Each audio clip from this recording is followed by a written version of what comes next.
Okay, so as I mentioned earlier, we're going to be talking about AD flex or attack damage flex, and flex just means flexible.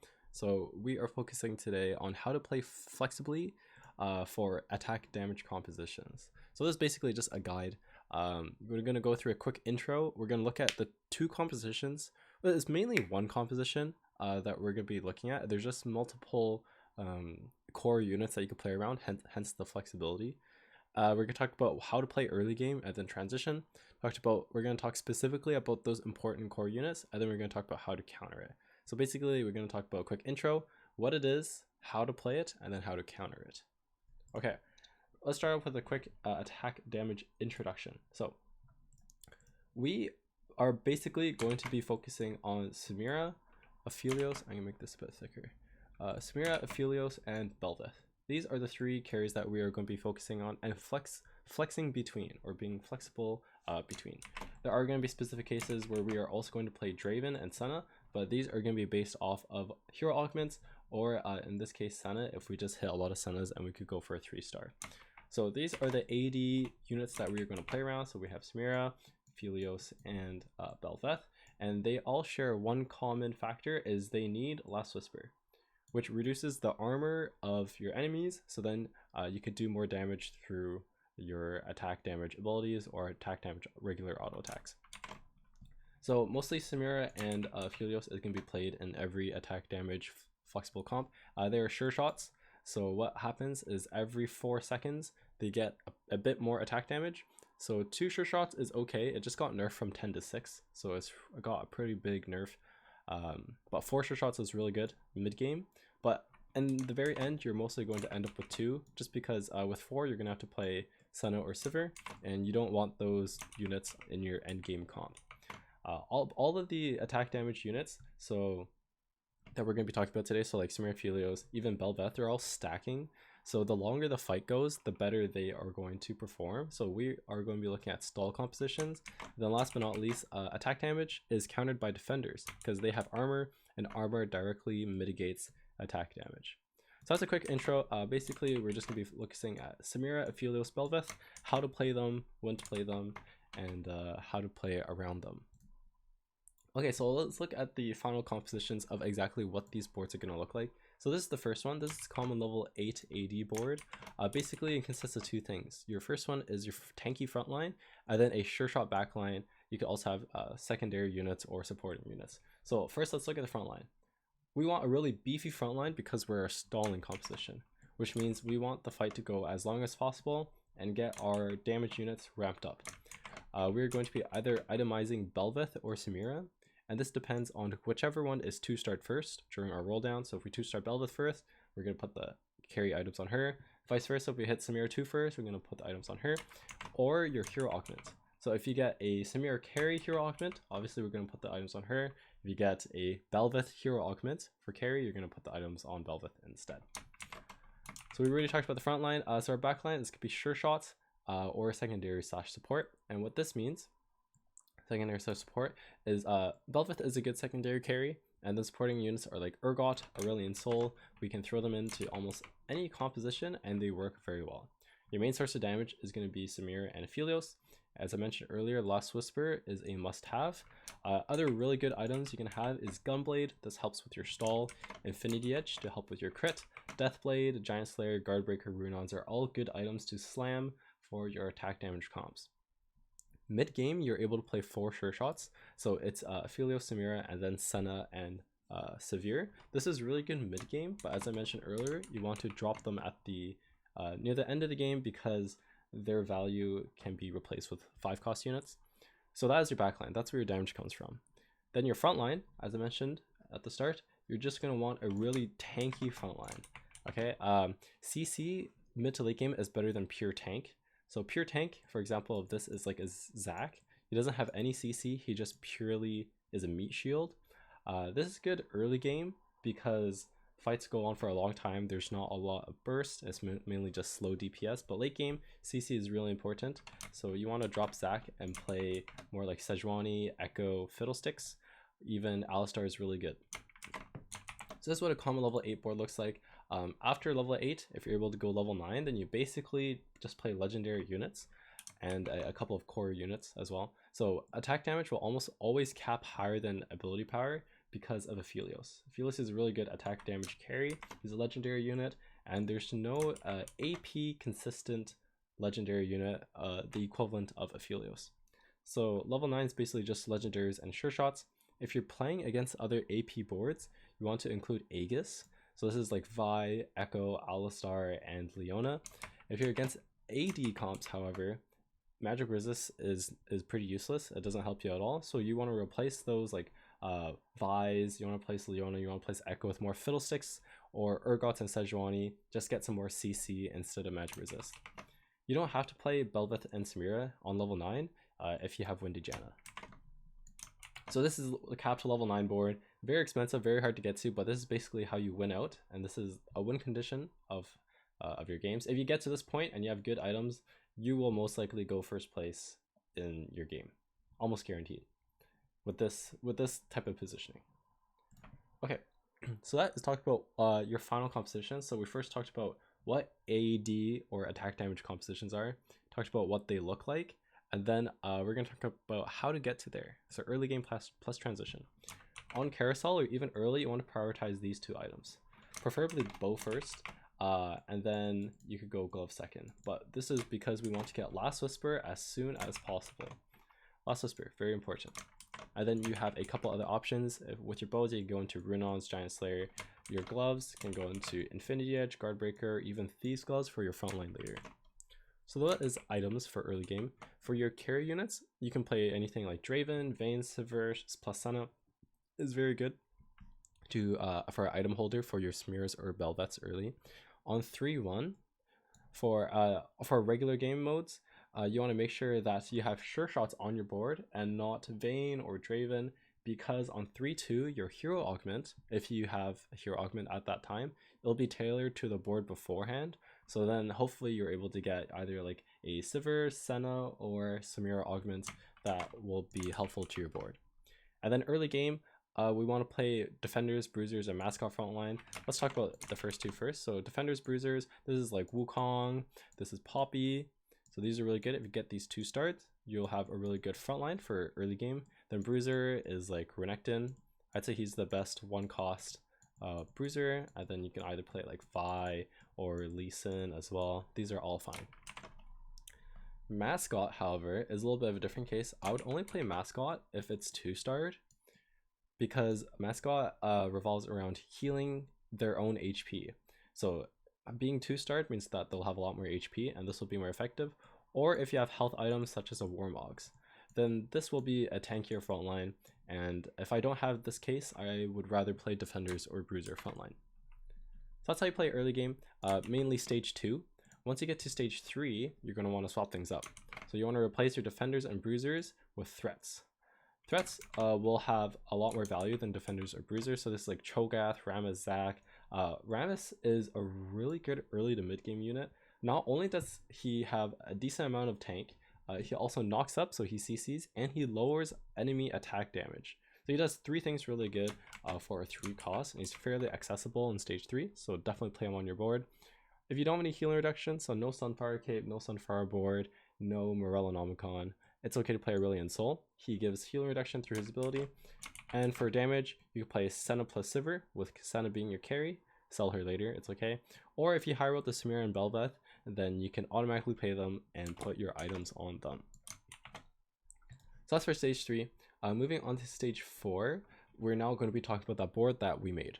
So you want to replace your 3 cost frontline threats, so replace Cho'Gath and Rammus with now your 4 costs. So this is like Echo, Sejuani, Zac. Zac is fine, as I mentioned before. CC is better, but if you don't have like your Urgots or Fiddlesticks, which are high roll on stage 4, then a Zac is fine. If your board is weak on stage 4-1, then it's okay to roll down on level 7 and then stabilize once you find like one Samira or like a Sejuani. As long as you stabilize and you aren't just losing rounds really hard, then you can stop and then econ back up from there. If you're very rich, then you can go on level 8, or level on 4-2, you could go level 8 and then roll down. And if you're healthy and not rich, you can wait until 4-5, level 8, roll down for your board, and play something about this board here. Really good. We have secondary carry, Samira, Aphelios for damage. We have infinite frontline, and then depending on where the enemy carries are, we can either put Sejuani over here or Sejuani over here. Stun them, and then you will most likely win the fight from there. So that's for stage 4. Moving on to our core units now. So we talked about what AD is, talked about how to play it early, talked about some final compositions. Now we're going to look at specific units. So some specific important units. So Samira. You can tell this is an AD champion because when you click on their, or when you hover over their profile in game, you're going to see an orange or this symbol. I guess this symbol. This symbol means attack damage. You'll see that near their ability, and that automatically tells you, oh, this unit is AD. They do attack damage. They benefit from attack damage items. So that's how you tell. So Samira is one of our first important units. She's a sure shot, so she stacks up as the round continues, which means we want a really beefy front line to soak damage for her. She also needs Last Whisper for sure. Other good items, as I mentioned, Guardbreaker, Giant Slayer, Gunblade, Runons, Deathblade. Something important of Samira is if she gets crowd controlled, then her ability gets interrupted. So you want to make sure to position her far away from any threats or any sources of CC. As usual, protect your carries from wrapping, which is from like melee units walking up to them. Protect them from like hacker, you don't want them to get jumped on, or any Zephyrs. Daredevil and Style and Flare are her hero augments. So this is her supporting hero augment, this is her carry hero augment. If you get either of these, it's really good. Definitely pick it up. It will also give you a Samira from the orb, and then you can play her and use her as your carry. Okay, the next one we're going to be talking about is Belveth. Same thing as I explained with Samira. When you look at her ability in game, hover over it, it will show up the symbol, which means that she does attack damage. She also needs frontline and Last Whisper to function. However, Belveth, she has a range of 2. So that is a lot lower than your main like 4 range Samira Aphelios carries, which means that you're going to be putting her in the second row, and she benefits from Titans. So you could also put Titans Resolve on her if that is what your items show. Her ability is semi-interrupted by CC. You want to protect her, of course, from any wrappers, hackers, Zephyr, of course, keep her safe. And then Back for Blood, that is her this is her carry hero augment. So she gets Omnivamp when she goes below 50% HP. Her Omnivamp gets tripled when she goes below 50% HP, and then she gains, I think, 25% right off the bat. So it's really good. If you get this, then you're definitely going to be carrying Belveth. Void Mother is her supporting augment, where she spawns 2 ZZ Rots right at the very start. It's good. It gives you a little bit of extra frontline. However, late game, it's not as good. So Void Mother is really good mid game, but Back for Blood, definitely her carry one is good for carrying Belveth. Sejuani is really important. Most of the time you won't really think too much about it because it's just Sejuani. You put her in the very middle, you default her middle, she casts, she stuns, pretty good, right? But there's a little bit more. So Sejuani, she definitely needs to cast in a fight. Her cast is really big. She throws this like freezing grenade, and then everyone around her gets stunned for like 2 or 2.5 seconds. So what basically she needs to be able to cast. So what this means is position her away from any mana reave. Mana reaving is like Shroud. This could be the supporting augment from Silas. Anything like this, basically you want to position her away from, so then she doesn't get her mana increased. And then Echo. Echo is a really important one because when he dashes in and taunts, this means that if Sejuani is in front of Echo, and then the Echo casts and goes behind the Sejuani will turn around, and her cast will not go in front of her, it'll go behind her. So that's really not good. If we're playing Sejuani, then we definitely want to position her away from Echo, and vice versa. If we have an Echo and your enemy has a Sejuani, you want to position Echo right in front of Sejuani, so then when she casts, she'll turn around and she'll cast the wrong way. With Sejuani, try to pair with Vi, because this way you'll get 2 Brawler, and that will help her cast. Give her Protector's Vow. It gives her a lot of starting mana, which allows her to cast even faster, and then some bonus stats. And then last but not least, as I mentioned earlier, try to place her in front of the enemy carry, so you hit them. Or if it's pretty ambiguous, and the enemies have like their carries in the left, has the carry on the right, or they keep swapping them, then it's okay to just default her middle and just get overall general good value. So that is the importance of Sejuani. We're now going to talk about how to counter this composition. So this is basically the comp that all players are going to play if they're playing AD. As I mentioned, there's specific cases where they'll be like Draven or Senna, but most of the time, this board is what you're going to be looking at whenever someone plays AD. So we're going to talk about how to counter this, okay? As I mentioned, this is a stall comp, which means you want the battle to drag on as long as possible, and that'll just keep getting you stronger and stronger because of sure shots or a Belveth. So here are a couple counters. Number one, you're all doing attack damage, so you're directly countered by defenders, which have armor. So if you're playing 4 defenders, even 6 defenders, then these attack damage units will have a really hard time cutting through your armor, especially if they don't have last whisper. So number one is defenders. Really good counter. Number two is by CCing or crowd controlling Samira and Belveth. Because Samira is going to lose her cast, her entire cast is gone. She doesn't even get mana refunded. So if you CC her right as she's about to cast or while she is casting, she's going to lose it. Belveth has a range of 2. So she's very vulnerable in the front line and she can be focused down if she's CC'd. Last but not least, you can use Sejuani, Urgot, or Fiddlesticks. These 3 units are really good for CCing, and also 3 Prankster. And here's why. So Prankster, it's when when the Prankster unit trait in general, so this one over here, is when a Prankster goes below, I think it is 50% HP. It might actually be 60, I'm not sure. But they'll dash away to safety and leave a target dummy. But with 3 Prankster, is whoever kills that target dummy, they will get stunned. So this directly counters Samira, because if Samira kills a 3 Prankster target dummy, she's going to get stunned and lose her cast. So that's really good for a counter. And then last but not least is instant killing them, so giving them no time to scale. This is by playing Misfortune, Talia, Hacker LeBlanc. Even if you're playing Oxforce Viego and he makes his way to the backline and he casts and one-shots the enemy Samira or one-shots the enemy Belveth or Aphelios, that's really good, and you're most likely going to win the fight from there. So that is how you counter these comps. That has been everything for today's lesson. So a quick little run through. We talked about a quick little introduction of what AD is. We talked about the final compositions and what your level 8 and your level 9 board are going to look like. We talked about early game, how you're going to be playing like Draven or Sever or Vayne, and then how you transition on stage 3 and stage 4 into your main board. Talked about core units, so this is like Samira, Belveth, Sejuani, how to position them, what their function is, what items to put on them. And then last but not least, we talked about how to counter this comp by playing defenders, by CCing enemy carries, and by instant killing them or giving them no time to scale. So that has been 20 minutes. We are now entering our Q&A time. So if anyone has any questions or wants to go back to any slides to discuss anything or even talk about some of the examples, this is the time to do so.